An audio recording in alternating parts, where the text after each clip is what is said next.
పార్టీకి ఎమ్మెల్సీ సభ్యత్వానికి రాజీనామా చేసే యోచనలో ఉన్నారు కల్వకుంట్ల కవిత. కాసేపట్లో కవిత ప్రకటించబోతున్నారు.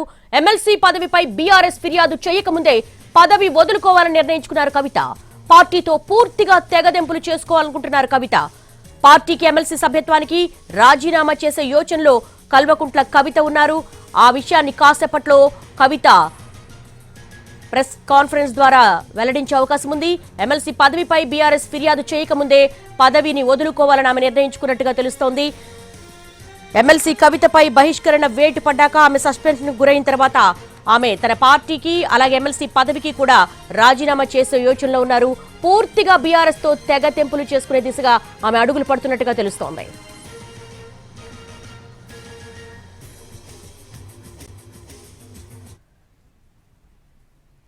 పార్టీకి ఎమ్మెల్సీ సభ్యత్వానికి రాజీనామా చేసే యోచనలో ఉన్నారు కల్వకుంట్ల కవిత. దీనికి సంబంధించి బీఆర్ఎస్ భవన్ నుంచి సతీష్ సిద్ధంగా ఉన్నారు అప్డేట్స్ అందించడానికి. సతీష్, ఏం జరగబోతోంది? సస్పెన్షన్ తర్వాత చకచకా పరిణామాలు మారిపోతున్నాయి. పార్టీకి ఎమ్మెల్సీ సభ్యత్వానికి ఆమె రాజీనామా చేస్తున్నారా? ఎప్పుడు ప్రకటించే అవకాశం ఉంది?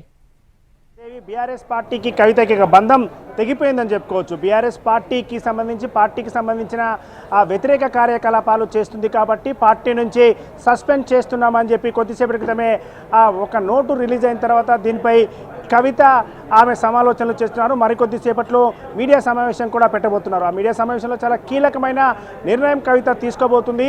ఇప్పటి వరకు సస్పెన్స్ మాత్రమే చేశారు, పూర్తిగా బహిష్కరణ లేదు. అంటే సస్పెన్షన్ ఏ టైంలో అయినా ఎత్తివేసే అవకాశం ఉంటుంది, కానీ ఆ ఛాన్స్ ఇవ్వకుండానే ముందుగానే సస్పెన్షన్ అయితే ఇప్పటి వరకు ఆలోచిస్తూ వచ్చినటువంటి కవిత ఆమె పూర్తిగా పార్టీకి రాజీనామా చేస్తూ పార్టీతో పాటు వచ్చినటువంటి పదవి ఎమ్మెల్సీ పదవి, ఆమె నిజామాబాద్ స్థానిక సంస్థల ఎమ్మెల్సీగా ఎన్నికయ్యారు కాబట్టి పార్టీ నుంచి వచ్చినటువంటి పదవికి కూడా ఎమ్మెల్సీ పదవికి కూడా రాజీనామా చేయబోతున్నారు. దానికి సంబంధించి మరికొద్దిసేపట్లో మీడియా సమావేశం పెట్టి కూడా ఆమె చెప్పేందుకు సిద్ధమైంది. ఇన్ని జరిగిన తర్వాత ఆమె ఇంకా పార్టీలో లేరు కాబట్టి, పార్టీలో సస్పెన్షన్ అయ్యింది కాబట్టి పార్టీకి ఆ ఛాన్స్ ఇవ్వకుండా పార్టీ నేతల నుంచి కావచ్చు, పార్టీ కార్యకర్తల నుంచి భవిష్యత్తులో ఆమె ఎక్కడి నుంచి మాట్లాడినా సరే ఎమ్మెల్సీ పదవిని ఉన్నటువంటి ఎమ్మెల్సీ పదవిలో కొనసాగుతూ ఎందుకు మాట్లాడుతున్నావు, వెంటనే ఎమ్మెల్సీ పదవి కూడా రాజీనామా చేయని పార్టీ నేతల నుంచి కార్యకర్తల నుంచి కూడా ఎదురుదాడి జరిగేటటువంటి అవకాశం ఉంది. కాబట్టి ఆ అవకాశం ఇవ్వకుండానే ముందుగానే తానే రాజీనామా చేస్తానని నిర్ణయించుకున్నట్టుగా కూడా తెలుస్తుంది. అందుకోసమే పార్టీకి డైరెక్ట్గా రాజీనామా చేస్తూ మొత్తం ఇప్పటి వరకు కవిత ఏదైతే రజతోత్సవ సభ తర్వాత తన తండ్రి కేసీఆర్కి పెద్ద ఎత్తున ఒక లేఖ రాయడం జరిగింది. ఆ లేఖతోనే మొదలైనటువంటి వివాదం, ఆ బహిరంగ లేఖ ఏదైతే ఈ మధ్యకాలంలో అమెరికాలో ఉన్నటువంటి సమయంలో ఇచ్చినటువంటి బహిరంగ లేఖతో కొన్ని విషయాలు బయటపెట్టారు. ఇప్పుడు ఒక పెద్ద లేఖ విడుదల చేయబోతున్నారని కూడా తెలుస్తుంది.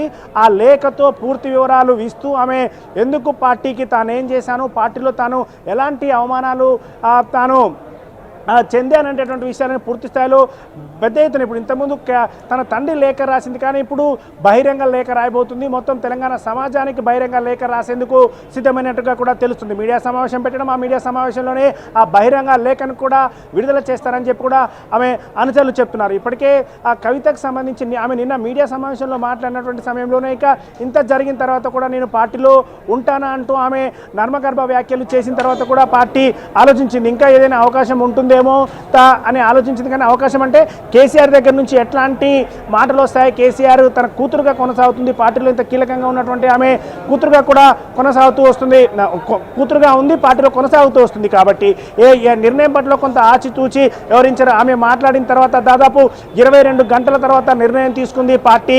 ఆ పార్టీ తీసుకున్నటువంటి నిర్ణయం సస్పెన్షన్ చేస్తూ ఇచ్చినటువంటి నిర్ణయం. అయితే ఈ సస్పెన్షన్ నిర్ణయం పైన కవిత మాత్రం చాలా సీరియస్గా కూడా ఉన్నట్టుగా తెలుస్తుంది. ఆమె ఆ నిర్ణయం వచ్చేటటువంటి సమయం కంటే ముందుగానే, అంటే ఆమె అమెరికా నుంచి వచ్చింది కాబట్టి జెట్ లాక్లో ఉంది, ఆమె అనుచరులు కావచ్చు, ఆమె మీడియాకు సంబంధించి ఆమె పిఆర్ఓను కూడా సంప్రదించినటువంటి సమయంలో తన ఇంట్లోనే రెస్ట్ తీసుకుంటుంది అని చెప్పారు. మధ్యాహ్నం 1 వరకు కూడా ఇంట్లోనే రెస్ట్లో ఉంది, నిద్రపోతుంది అనే విషయం చాలామంది ఆమెకు సంబంధించినటువంటి వాళ్ళు చెప్పారు. ఎందుకంటే జెట్ లాక్లో ఉంది, అమెరికా నుంచి తిరిగి వచ్చింది కాబట్టి ఆమె కొంత ఆరోగ్యపరమైన సమస్యలు ఏర్పడతాయి కాబట్టి నిద్రపోతుంది అనే విషయం చెప్పారు. కానీ సస్పెన్షన్ వచ్చే టైంకి ఆమె చూసుకున్న తర్వాత ఇప్పుడు సంప్రదింపులు చేస్తున్నారు. పార్టీకి సంబంధించిన సీనియర్ నేతలతో పాటు ఎవరైనా కలిసి వస్తారనే విధంగా ఆమె గతంలో అనుకున్నప్పటికీ కూడా ఆమె కొన్ని విషయాలు కూడా చెప్పింది. మీడియాతో చెప్పే సమయంలోనే బీఆర్ఎస్ పార్టీ నుంచి ఉన్నటువంటి వాళ్ళు కొంతమంది తనతో టచ్లో ఉన్నారనేటటువంటి విషయాన్ని చెప్పారు. కానీ బయట ఎవరు బయటపడినప్పటికీ కూడా సతీష్, కేవలము బీఆర్ఎస్ పార్టీ సస్పెన్షన్ మాత్రమే కవిత మీద విధించింది. అంటే ఒక ఆప్షన్ అయితే ఇచ్చింది, మరోసారి నేను ఇలాంటి పనులు చెయ్యను అంటానికి కేవలం బహిష్కరించలేదు, సస్పెండ్ మాత్రమే చేసింది. ఎలా చూడాలి? ఈమె పూర్తిగా పార్టీతో బంధం తెంచుకోవడానికి సిద్ధపడుతున్నారు. పార్టీకి ఎమ్మెల్సీ పదవికి రాజీనామా చేయడానికి ఒక లేఖను విడుదల చేయడానికి సిద్ధపడుతున్నారు.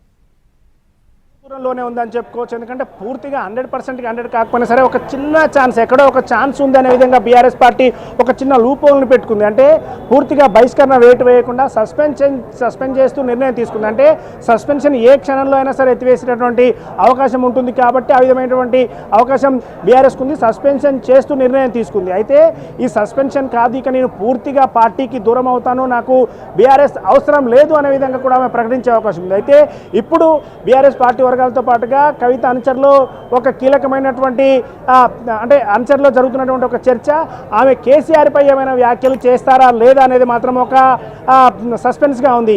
ఇప్పటివరకు ఆమె కేసీఆర్ని పొగుడుతూనే వస్తున్నా, కేసీఆర్ని తెలంగాణ తనకు కేసీఆర్కి రెండు కళ్ళు, ఒక బీఆర్ఎస్ పార్టీ అయితే ఇంకొకటి తెలంగాణ జాగృతి, రెండు కళ్ళు కేసీఆర్కి, రెండు కళ్ళు తెలంగాణ జాగృతి కూడా ఉంది అనే విషయాన్ని చెప్పారు. తెలంగాణ సంబంధించి గాంధీగా కూడా అంటే మహాత్ముడిగా కూడా ఆమె అభివర్ణించి వచ్చారు. కానీ ఇన్ని జరిగిన తర్వాత కూడా కేసీఆర్ని ఆమె పొగుడుతూనే వచ్చిన తర్వాత ఇప్పుడు కేసీఆర్ పై ఏమైనా వ్యాఖ్యలు చేస్తారా అనేది అయితే పార్టీ వర్గాల్లో ఒక చర్చ జరుగుతుంది. అంటే పార్టీ అధినేతగా ఉన్నటువంటి కేసీఆర్ ఆదేశాల మేరకే సస్పెండ్ చేస్తూ నిర్ణయం తీసుకున్నారు కాబట్టి, కేసీఆరే చెప్పారు కాబట్టి కేసీఆర్ మీద ఏమైనా వ్యాఖ్యలు చేస్తారా? ఒకవేళ ఆమె పార్టీకి రాజీనామా చేస్తున్నటువంటి సందర్భంలో కావచ్చు, ఇటు ఎమ్మెల్సీ పదవికి రాజీనామా చేస్తున్నటువంటి సమయంలో కావచ్చు, కేసీఆర్ పై ఎలాంటి వ్యాఖ్యలు చేస్తారనేది ఒక ఇప్పుడు సస్పెన్స్గా మారింది. ఈ వీటితో పాటుగా ఆమె కొన్ని విషయాలు చెప్పారు. తాను నోరు తెరిస్తే ఎన్నో విషయాలు బయటపడతాయి, తాను అందుకే చాలా జాగ్రత్తగా ఉంటున్న, నోరు తెలియట్లేదు, తన దగ్గర చాలా ఆధారాలు ఉన్నాయనేటటువంటి విషయాన్ని చెప్పారు. నోరు విప్పట్లేదు అనే విషయాన్ని ఆమె కూడా చెప్పారు. అయితే ఇప్పుడు ఇక పార్టీ నుంచి సస్పెన్షన్ అయిన తర్వాత ఆమె పూర్తిగా అవుట్ అయ్యేటటువంటి అవకాశం ఉంది, పూర్తిగా బరస్ట్ అయ్యేటటువంటి అవకాశం ఉంది. మొత్తం పార్టీకి సంబంధించి తన దగ్గర కొన్ని ఆధారాలు ఉన్నాయి. పార్టీ ఏ విధంగా రాకుండా చేసిందో, పార్టీ ముఖ్యంగా ఆమె ఒకటే అలిగేషన్ బీఆర్ఎస్ మీద చేసింది, ప్రధానమైనటువంటి అలిగేషన్ బీజేపీతో పార్టీ బీఆర్ఎస్ కలిసి వెళ్ళడానికి సిద్ధమైంది, అందుకే నేను దాన్ని వ్యతిరేకిస్తూ వచ్చాననేటటువంటి విషయాన్ని ఆమె చెప్పడం జరిగింది. చిట్చాట్లో చెప్తున్నటువంటి సమయంలో కూడా తన దగ్గరికి కొంతమంది వచ్చి బీఆర్ఎస్ని బీజేపీలో విలీనం చేద్దామనేటువంటి ప్రతిపాదన తెచ్చారనే విషయాన్ని కూడా చెప్పారు. ఇప్పుడు ఆ పేర్లన్నీ ఆమె బయట చెప్తారా? ఎవరు విలీన ప్రతిపాదన బయటకు తీసుకొచ్చారు, లేకుంటే బీజేపీలో ఎందుకు కలపాలని చూశారనేటువంటి విషయాలన్నీ ఆమె చెప్తారా? పార్టీ మీద ఎట్లాంటి వ్యాఖ్యలు చేస్తారో, ఏం చేస్తారనేది